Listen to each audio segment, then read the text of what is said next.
محترم بزرگوں، میرے عزیز بھائیوں،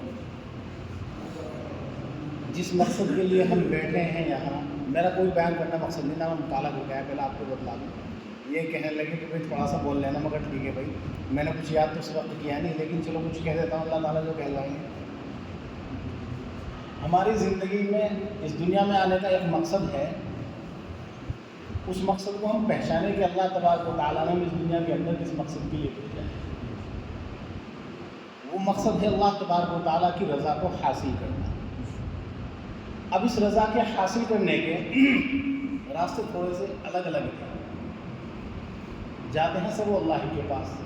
مثال کے طور پر ایک مدرس مدرسے کے اندر قرآن کریم کو پڑھاتا ہے، یہ بھی اللہ کے پاس اللہ کی رضا کا ایک ذریعہ ہے۔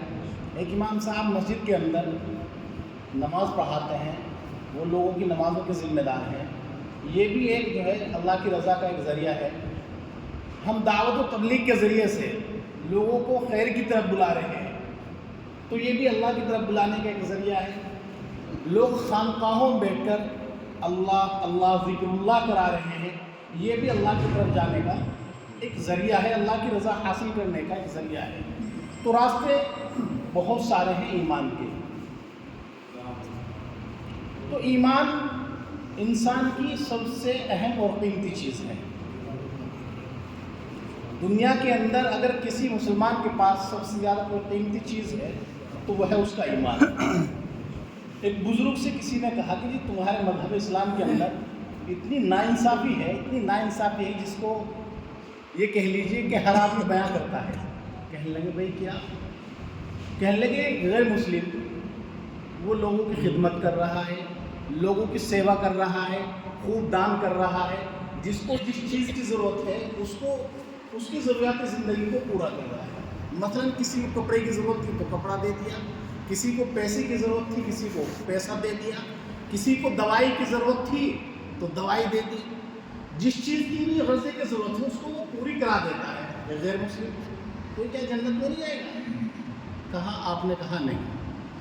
کہنے لگے کیونکہ یہی تو، اس نے کہا پھر غیر مسلم نے کہ یہی تو مذہب اسلام کے اندر ناانصافی ہے۔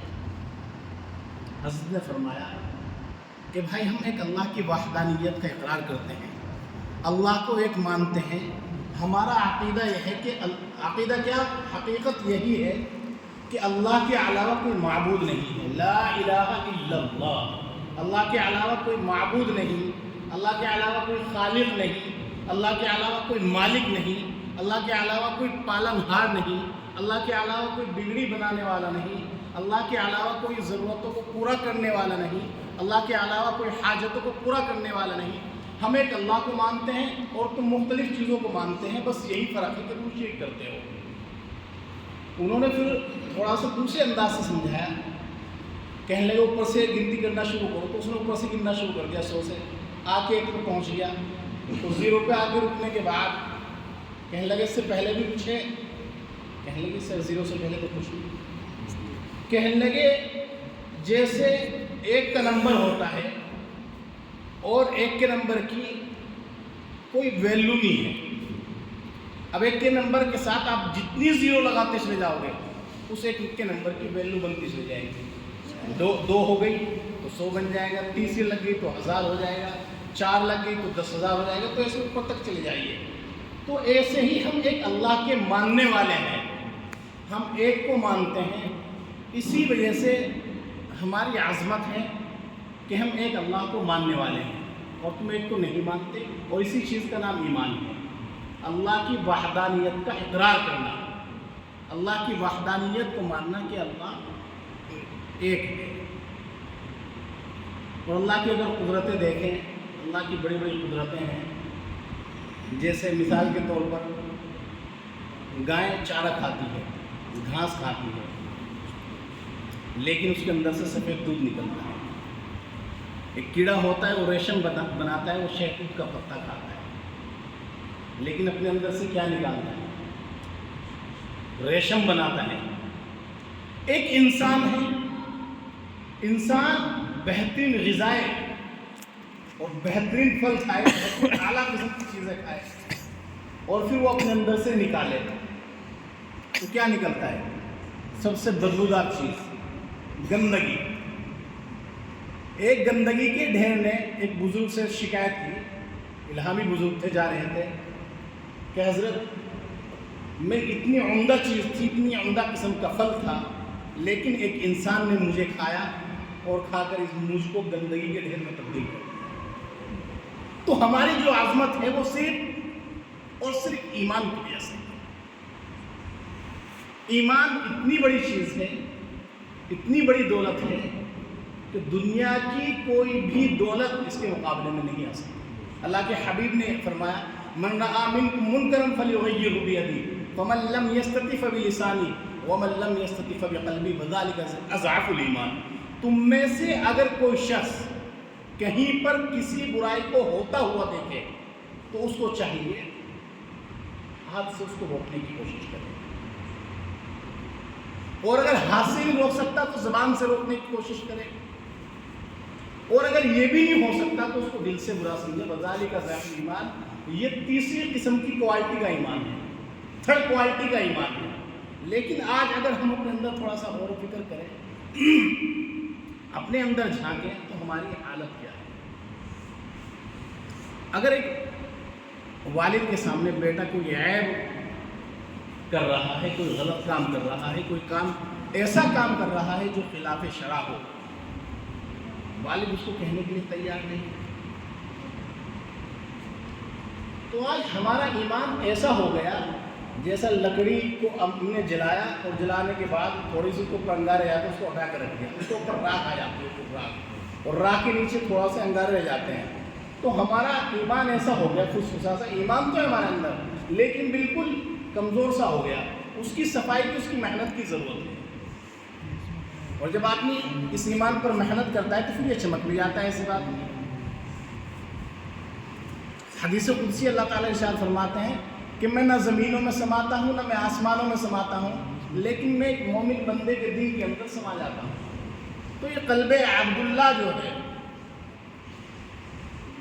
قلب عرش اللہ ہے, اللہ کا ٹھکانہ ہے. تو اللہ یہاں پر جب ہی آتے ہیں جب اللہ اس کی صفائی ہو, جب یہ گندگیوں سے بالکل پاک صاف ہو, اس کے اندر گندگیاں نہ ہو, تو ہمیں اس کی صفائی کرنے کی بہت زیادہ ضرورت ہے. اپنے ایمان کو بنانے کی بہت محنت کرنے کی ضرورت ہے. آج ہم 100% الحمدللہ سارے کے سارے مسلمان ہیں, لیکن یہ کہنا کہ 100% مومن ہیں ذرا تھوڑا سا مشکل سا ہے. مومن اور مسلمان یہ دو لفظ بولے جاتے ہیں. مومن اس کو کہتے ہیں جو اللہ کی مانتا ہو, اور مسلم اس کو کہتے ہیں جو اللہ کو مانتا ہو. دونوں میں یہ بنیادی فرق ہے. حضرت اصلاح کریں گے اگر میں کوئی غلطی کروں. مسلمان اس کو کہتے ہیں جو اللہ کو مانتا ہو, اور مومن اس کو کہتے ہیں جو اللہ کی مانتا ہو. آج ہم مسلمان تو ہیں, ہم اللہ کو مانیں کہ اللہ ایک ہے, اللہ کے علاوہ کوئی معبود نہیں, لیکن ہم مومن بننے کے لیے تیار ہی, نماز پڑھنے کے لیے ہم تیار ہی. بیچارے جماعت والے چلے جائیں, صبح 3 نماز لگانے کی ان کو اجازت ہے, وہ 3 نماز لگاتے ہیں, واپس آ جانا. کوئی بولنے کو تیار نہیں ہوتا, ابو تو بیت الخلاء میں بیٹھے, ابو تو ہے ہی. اس طرح کی چیزیں کیا ہمارا ایمان بن جائے گا؟ ہونا تو یہ چاہیے کہ ہم اپنے ایمان پر اپنی فکر خود کریں, محنت کریں, اپنے اس ایمان کو, اپنے اس دل کو چمکائیں. ایمان دل سے تصدیق بالقلب, دل سے عمل کرنے کا نام ہے. جن چیزوں کو ہمیں کہا گیا وہ کیا ہے؟ نماز پڑھنا. یہ نہیں کہ صرف ہم نے لا الہ الا اللہ پڑھ لیا. چند دیہاتی نبی علیہ السلام کی خدمت میں حاضر ہوئے اور آیا اور آ کر کہا قالت الاعراب, قرآن نے بیان کیا قالت الاعراب آمنا, انہوں نے کہا کہ ہم تو ایمان لیا ہے. تو آگے پھر فرمایا گیا قرآن حکیم میں کہ تم ایمان نہیں لائے. یہ کہو ولکن قولوا اسلمنا, یہ کہو کہ ہم اسلام لے آئے. کیونکہ ایمان کے اندر اور اسلام کے اندر بہت زیادہ فرق ہے. تو ہمیں چاہیے کہ ہمیں اپنے ایمان کو صحیح کرنے کی ضرورت ہے, اور یہ صحیح تبھی ہوگا جب ہم اس پر محنت کریں گے. اور جب یہ صحیح ہوگا تو انشاءاللہ ہمارے اخلاق بھی صحیح ہوں گے, ہمارے معاملات بھی صحیح ہوں گے, ہمارا لین دین بھی صحیح ہوگا. معاشرے کے اندر جو عیب پیدا ہو گئے ہیں, جو گندگیاں پیدا ہو گئی ہیں, وہ بھی ختم ہوں گی. کیا اخلاق تھے نبی علیہ السلام کے, آپ کو معلوم ہوگا کہ نبی علیہ السلام راستے سے جایا کرتے تھے تو ایک بڑھیا آپ کے اوپر کوڑا ڈالا کرتی تھی، ایک مرتبہ 2 مرتبہ اس نے نہیں ڈالا. آپ نے کسی سے پوچھا کہ بھائی کیا ہوا اس فلانی عورت کا، اس اماں کا، اس بوڑھی اماں کا، آج کل وہ کوڑا نہیں ڈال رہی ہے؟ کسی نے کہا کہ حضرت وہ بیمار ہے. آپ علیہ السلام اس اماں کے، اس بوڑھی کے پاس تشریف لے گئے اور لے جانے کے بعد اس کا حال چال پوچھا کہ اب کیسی طبیعت ہے. تو اس نے وہ دیکھ کے بالکل شرمندہ ہو گئی، بہت شرمائی، معافی مانگنے لگی اور وہیں پر اسلام کے اندر داخل ہو گئی. آپ نے اس کو کچھ نہیں کہا، آپ تو عیادت کے لیے گئے، آپ نے اور بس اتنا پوچھا کہ آپ کی طبیعت کیسی ہے. تو یہ اللہ کے نبی علیہ السلام کے اخلاق ہیں. قرآن حکیم نے اس کو نقل کیا، انک لعلی خلق عظیم. آپ اتنے زبردست اخلاق والے تھے. ملک ہندوستان کے اندر جو الحمدللہ آج ہم کو یہ اسلام کی دولت ملی، یہ اسی اخلاق کی بنیاد پر ملی ہے. یہ کسی زور زبردستی کے بنائے ہوئے مسلمان نہیں ہیں یہاں پر، یہ صرف اخلاق کی بنیاد پر. ہمارے اکابرین نے بڑی محنتیں کی، بزرگوں نے بڑی محنتیں کی، کیونکہ اسلام کے اندر ایک عدل و انصاف ہے.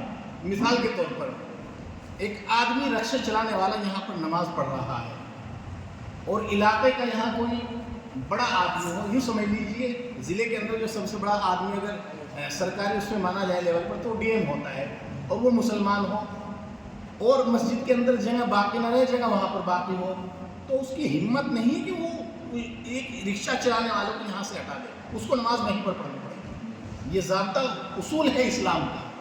تو اسلام نے بہت سارے جہاں معاملات ہیں وہاں پر برابری کا درجہ رکھا ہے، حقوق برابر رکھے ہیں.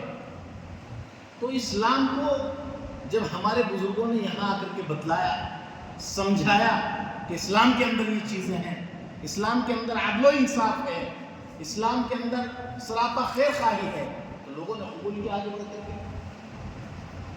لیکن وہ برائیاں جو پہلے پرانے لوگوں سے چلی آ رہی ہیں وہ آج بھی کچھ قوموں کے اندر، کچھ نسلوں کے اندر، کچھ برادریوں کے اندر باقی ہیں. وہ رسم و رواج بیاہ شادیوں کے اندر وہ باقی ہیں، ان کو ختم کرنے کی ضرورت ہے. وہ ختم کب ہوگا؟ جب ہم اسلام کو سیکھیں گے. ایک لوہے کی گاڑی بھی بغیر سیکھے چلانا نہیں آتی، ایک سائیکل بھی بغیر سیکھے چلانا نہیں آتی، اس کو بھی سیکھنا پڑتا ہے. تو اس نظام جسم کو سیکھنا پڑے گا. یہ دنیا کے اندر اللہ کی رضا کس چیز میں ہے، اللہ کی ناراضی کس چیز میں ہے، ان سب چیزوں کو جاننا پڑے گا. ان سب چیزوں کو ہم سیکھیں گے تب جا کر کے ہمیں اسلام آئے گا. اس کو بڑی محنت کرنی پڑتی ہے، اس کو سیکھنا پڑتا ہے. وہ جماعت والے ایک جملہ کہتے ہیں، کیا کہا کرتے ہیں؟ دنیا بقدرے، بتاؤ بھائی کوئی کیا ہے؟ دنیا بقدرے مقدر اور دین بقدرے مشقت. تو دین کے لیے صحابہ کرام نے بھی اپنی زندگیاں پوری قربان کر دی، پوری وقت کر دی، بڑی محنتیں کی، جب جا کے یہ دن ہم تک پہنچا. ہم سوچے کہ ہم جو ہے ہمارے والد صاحب مسلمان تھے، مسلمانوں کے نہیں. بنانے کے لیے اپنے آپ کو بڑی محنت کرنی پڑتی ہے، بہت زیادہ محنت کرنی پڑتی ہے. اللہ کی رضا کو حاصل کرنے کے لیے بڑی محنتیں کرنی پڑتی ہیں. اللہ کے سامنے ہر وقت عاجزی، انکساری، تقوی، ہر وقت اللہ کے سامنے کے لیے جھکے رہنا پڑتا ہے. قرآن کریم میں جہاں بھی اللہ تعالیٰ نے ایمان والوں کو خطاب کیا یہی کہا یا ایھا الذین آمنوا، یوں نہیں کہا، مطلب یہ خطاب کر کے کہا، کہیں نہیں کہا یا ایھا الذین کفروا یا ایھا الذین اشرکوا، کہیں نہیں کہا. جہاں بھی مخاطب کیا، اے ایمان والو آمنوا باللہ ورسولہ، اللہ اس کے رسول پر ایمان لاؤ. آمنوا باللہ ورسولہ، اللہ اس کے رسول پر ایمان لاؤ. تو مفسرین نے اس کا مطلب یہ لکھا، اتقوا، تم تقوی اختیار کرو. تقوی کہتے ہیں کس کو ہے؟ حدیث پاک کا مفہوم ہے.